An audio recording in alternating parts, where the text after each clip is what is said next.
नमस्कार मंडळी, तर मी सुनील कोडी एस पेडव्यू ब्लॉगमध्ये पुन्हा एकदा तुमचं एका नवीन व्हिडिओमध्ये तुमचं सर्वांचं स्वागत करत आहे।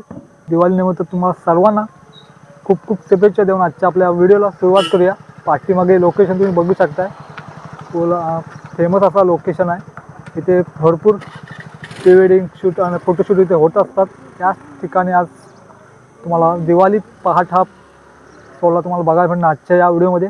तर व्हिडिओ न स्किप करता बघा, संगीतमय असा सोहळा असणार आहे, तो तुम्हाला या व्हिडिओमध्ये दाखवचा प्रयत्न असेल।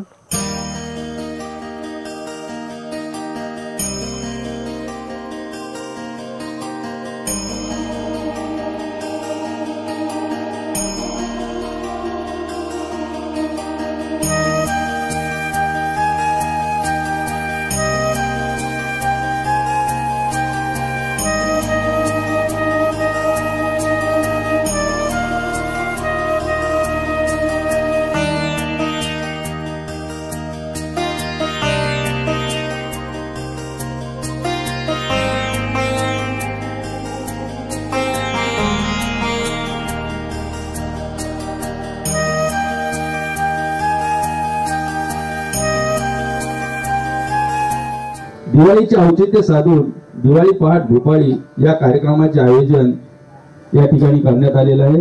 मंडळाचं हे सलग तिसरं वर्ष आहे। यासाठी भजन मंडळाने घेतलेली मेहनत आणि ग्रामस्थांचे सहकार्य तसेच आपला उत्तम प्रतिसाद मोलाचा ठरलेला आहे।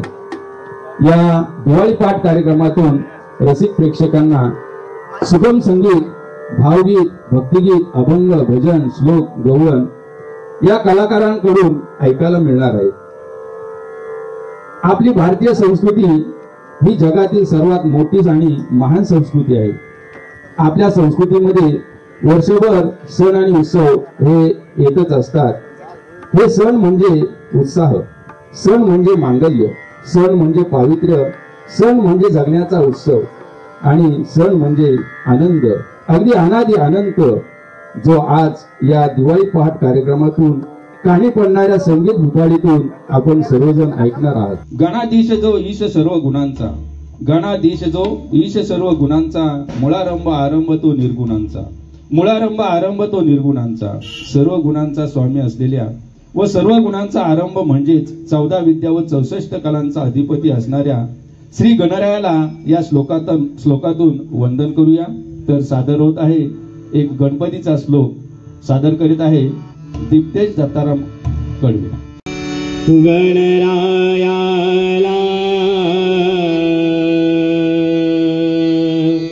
पहिले वंदन,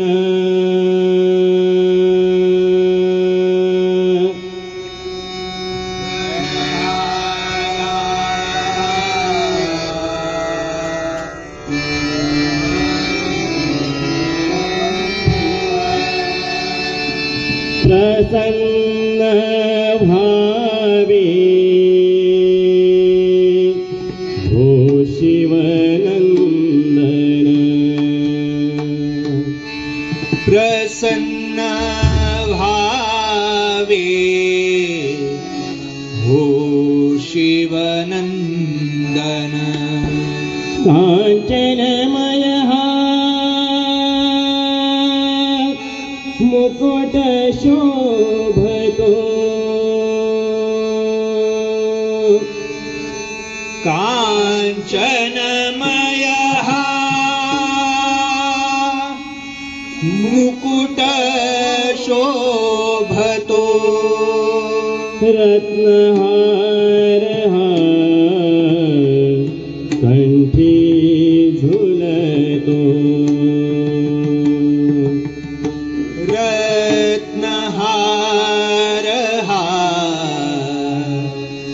कंठी झुलतो, दिले दिले रे भाळी चंदन, दिले दिले रे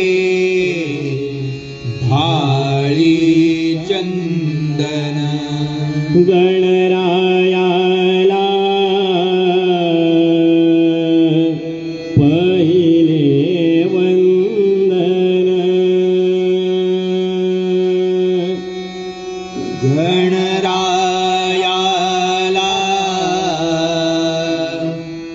पहिले वंदन विघ्नहराया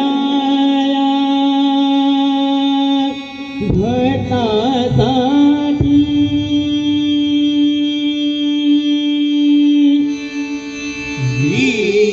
विघ्नहराया भक्तासाठी सदा सामी अमुच्या पाठी सदा सावे अमुच्या पाठी रसिक जनाचे भावी दाटी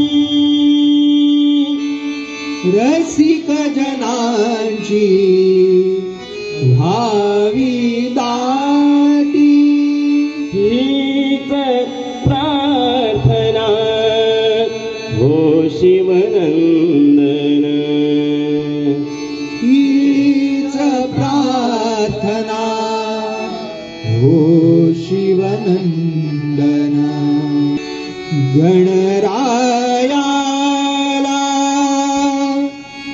गणरायाला पहिले वंदन पुंडलिक वरदे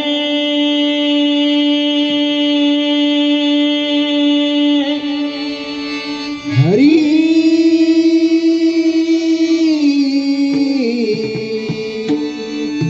विठ्ठल श्री गजानन महाराज माऊली ज्ञानेश्वर महाराज जगद्गुरु संत तुकाराम महाराज श्री गोटीश्वर महाराज श्री पंढरीनाथ महाराज आपल्या दैनंदिन जीवनात आपल्यावर अनेक संकट येत असतात. अशी संकटे आपल्यावर जर का सावलीसारखी मागे लागली असतील तर त्यावर उपाय आहे, तो म्हणजे हरिपाठ. हरिपाठ वाचल्यावर संकटे दूर पडतात का? यावर तुकाराम महाराज म्हणतात, हरिपाठ वाचिता संकटे नाहीशी होती, देव स्वतः रक्षण करीती. कारण हरिपाठ म्हणजे देवाचं कवच. त्यातले प्रत्येक नाम श्री हरीचं दर्शन स्मरण घडवतं. ज्याचं घर ज्याचं मन हरिपाठाने भरलेलं असतं तिथं कोणतंच संकट जवळ येऊ शकत नाही. म्हणूनच रोज हरिपाठ वाचा आणि विठ्ठलाकडून संरक्षण आपल्या जीवनात अनुभवा. सादर करीत आहोत रूपक भक्ती भजन. बोल आहेत जय जय राम कृष्ण हरी. आणि पुन्हा एकदा सादर करीत आहेत तेच दत्ताराम कडे. हरे जय जय राम कृष्ण हरी. हरे जय जय राम कृष्ण हरी. हरे जय जय राम कृष्ण हरी. हरे जय जय राम कृष्ण हरी. हरे जय जय राम कृष्ण हरी. हरे जय जय राम कृष्ण हरी. जय जय राम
जबरदस्त भारदस्त असं रूपक या ठिकाणी दिप्तेश दत्ताराम कडवे यांनी सादर केलेलं आहे. कृष्णवीराची पदे अधिक आणि उत्कट व हृदयस्पर्शी आहेत. त्या एक श्रेष्ठ कृष्ण भक्त होत्या, एक चांगल्या गायिका, कवयित्री आणि संत होत्या. लहानपणापासूनच त्यांना श्रीकृष्णाच्या भक्तीची ओढ लागली. त्यात त्या रमून जात. त्या श्रीकृष्णालाच आपला पती मानत असत. घरच्यांनी तिच्या इच्छेविरुद्ध भोजराज या राजकुमाराबरोबर त्यांचे लग्न लावले होते. पतीच्या मृत्यूनंतर मीराची भक्ती वाढत गेली. त्या मंदिरात जाऊन तासनतास श्रीकृष्णाच्या मूर्तीपुढे नाचत असत. तिच्या परिवाराला हे चांगलं वाटत नव्हतं. परिवाराने काही वेळा विष देऊन तिला मारण्याचा प्रयत्न केला, परंतु श्रीकृष्णाच्या कृपेने तिला काही होत नव्हते. असं म्हणतात की मीराचा मृत्यू श्रीकृष्णाची भक्ती करता करता झाला. मीरा ही पूर्वजन्माची वृंदावनातील एक गोपिका होती.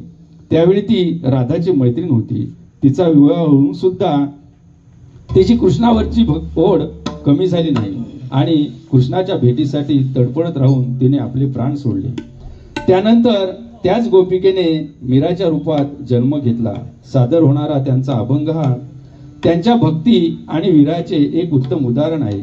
या अभंगात मीराबाईने भगवान शिवाला, दिगंबराला विनंती केली आहे की तुम्ही माझे दुःख दूर करा. यात त्यांनी देवाकडे आपल्या वेदना आणि वीराचे निराकरण करण्याची विनंती केली आहे.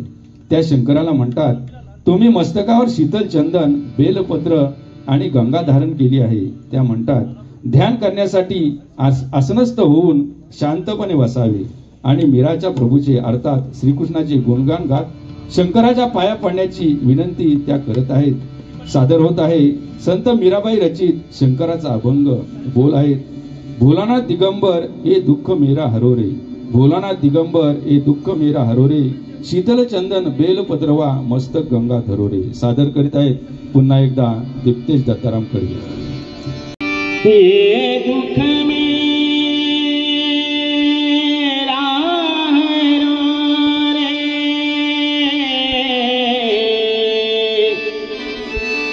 हरो रे, हरो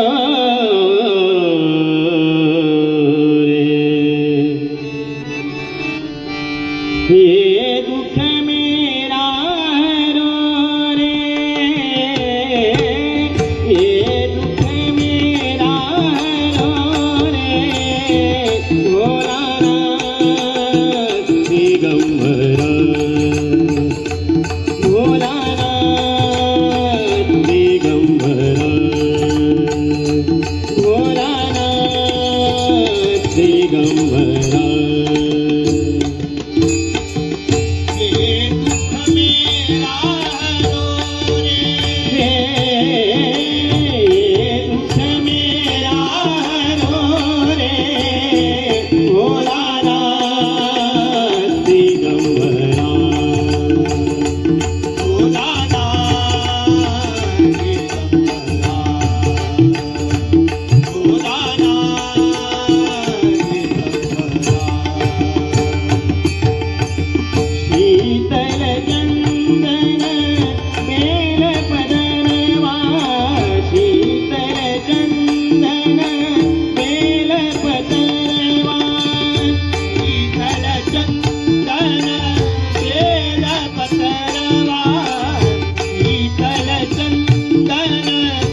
असामान्य असं काम केलं ते म्हणजे त्याने काळजाचा ठाव घेणारे 350 अभंग लिहिले. त्यातील हा अभंग त्यांच्या आलोट भक्तीचे आणि विठ्ठलाप्रती असलेल्या प्रेमाचे वर्णन करतो. ज्याने पंढरी आणि पांडुरंगाला धन्य मानले आहे त्यांनीच या पतितपाती जीवांना तारले आहे. पांडुरंगाच्या कृपेमुळे अनेक पापी जीवांचा उद्धार होतो. या अभंगात त्या पांडुरंग, नामदेव, ज्ञानेश्वर, एकनाथ यांना धन्य मानतात. कारण त्या म्हणतात, संत एकनाथांनी पांडुरंगाच्या भक्तीने अनाथ गरिबांचा सांभाळ केला, कल्याण केले. त्यांच्या भक्तीमुळे अनेक लोकांना आधार मिळाला. त्या म्हणतात, ज्ञानेश्वर महाराज आणि त्यांचा भक्तिभाव धन्य आहे. त्यांचे पाय चरण हेच देव आहेत आणि ते आम्हाला मिळावेत अशी इच्छा त्यांनी व्यक्त केली आहे. त्या म्हणतात, संत नामदेवांच्या सेवेमुळे त्यांना एक मोठा आणि अद्भुत बदल जाणवला. ते म्हणजे प्रत्यक्ष पांडुरंग तिला भेटायला आले होते. आपणही आता मनाने पंढरीला पांडुरंगाला भेटायला जाऊया. घेऊन जात आहेत श्री हेमंत सुधाकर पुरव. अभंगाचे बोल आहेत, धन्य ते पंढरी धन्य पांडुरंग, धन्य ते पंढरी धन्य पांडुरंग, तेने हो पतित उद्धारिले, तेने हो पतित उद्धारिले. घेऊन जात आहेत हेमंत सुधाकर पुरव. धन्य ती पंढरी धन्य पांडुरंग, धन्य ती पंढरी धन्य पांडुरंग, धन्य ती पंढरी धन्य पांडुरंग, धन्य ती पंढरी धन्य पांडुरंग, धन्य ती पंढरी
दयाने अनाथ रक्षिले दयाने अनाथ रक्षिले धन्यती पंढरी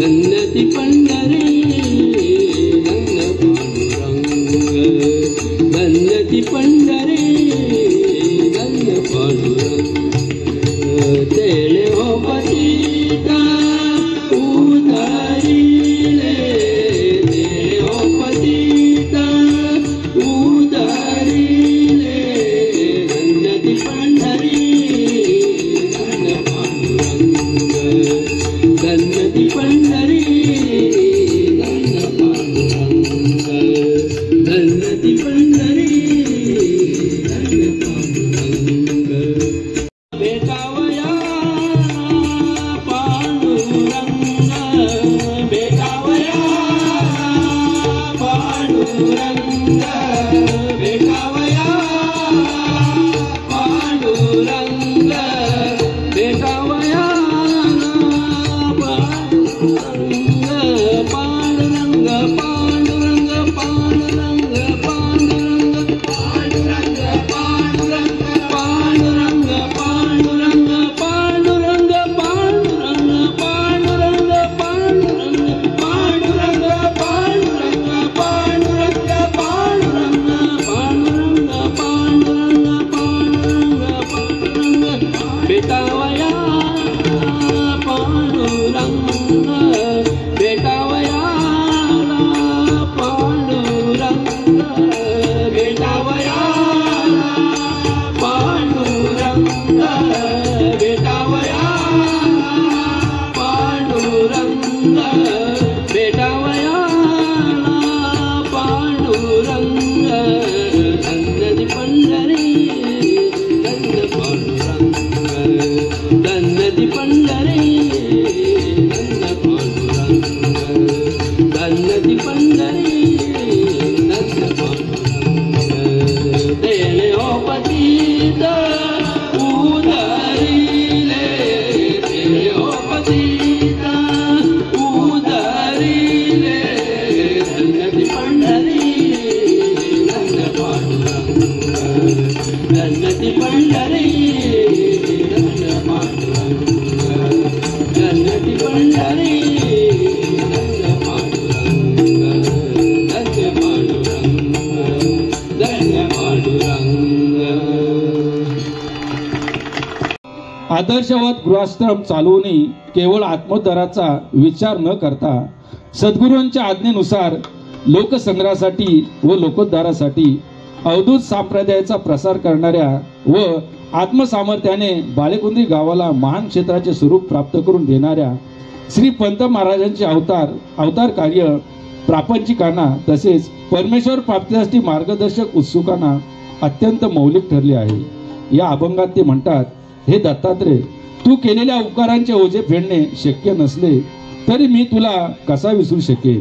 मी माझे संपूर्ण प्राण आणि जीवन तुमच्या चरणी समर्पित करतो. मी नम्रपणे तुमच्या पायांना वंदन करतो आणि माझ्या सर्व इच्छा सोडून तुमच्यातच रमून जातो. या अभंगात दत्तगुरूंच्या भक्तीने गुरूंबद्दलची असलेली कृतज्ञता आणि भक्ती व्यक्त केलेली आहे. गुरूंनी केलेल्या अपार उपकारांची परतफेड होऊ शकत नाही. गुरुचे महत्व हे ज्याप्रमाणे आई आपल्या मुलाला कधी विसरू शकत नाही, त्याचप्रमाणे भक्त गुरूंना विसरू शकत नाही. यात गुरूंनी भक्ताला परब्रह्माची अनुभूती दिली आहे, त्याचे अज्ञान दूर केले आहे आणि त्याला योग्य मार्गदर्शन दाखविले आहे. पाहूया तर श्री पंत महाराज यांचा भक्तिगीत अभंग बोल आहेत. दत्ता विसरू कसा मी तुला, दत्ता विसरू कसा मी तुला, तवपदी अर्पिन प्राणाला, तवपदी अर्पिन प्राणाला. सादर करत आहे दर्शना शेखर तोडणकर.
म्हणजे वसंत ऋतू.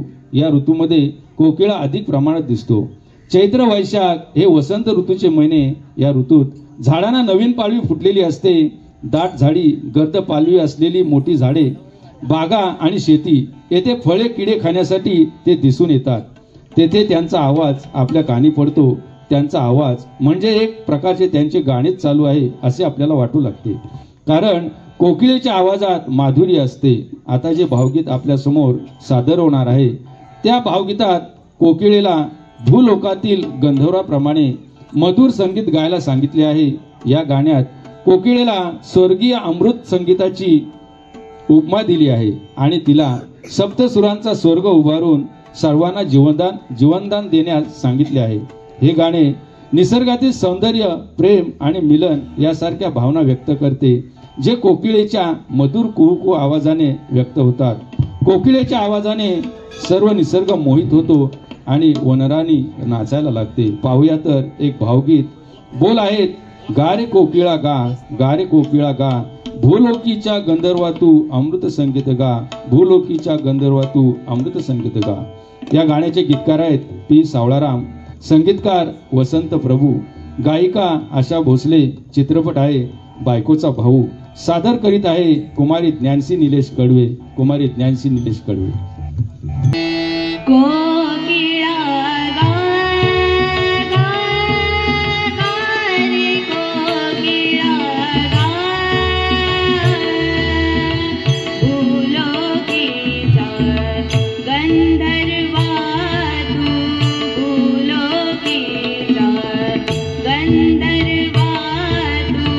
अमृत संगीत गा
तनश्याम मनश्याम प्राण सखा घनश्याम या गाण्याचे गीतकार नितीन आखवे, संगीतकार सुप्रसिद्ध संगीतकार सुधीर फडके, मूळ गायिका आरती अंकलीकर टिकेकर. अल्बम आहे तेजोमय नाद ब्रह्म आणि आता सादर करीत आहे कुमारी समदिशा मनोज.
शब्दा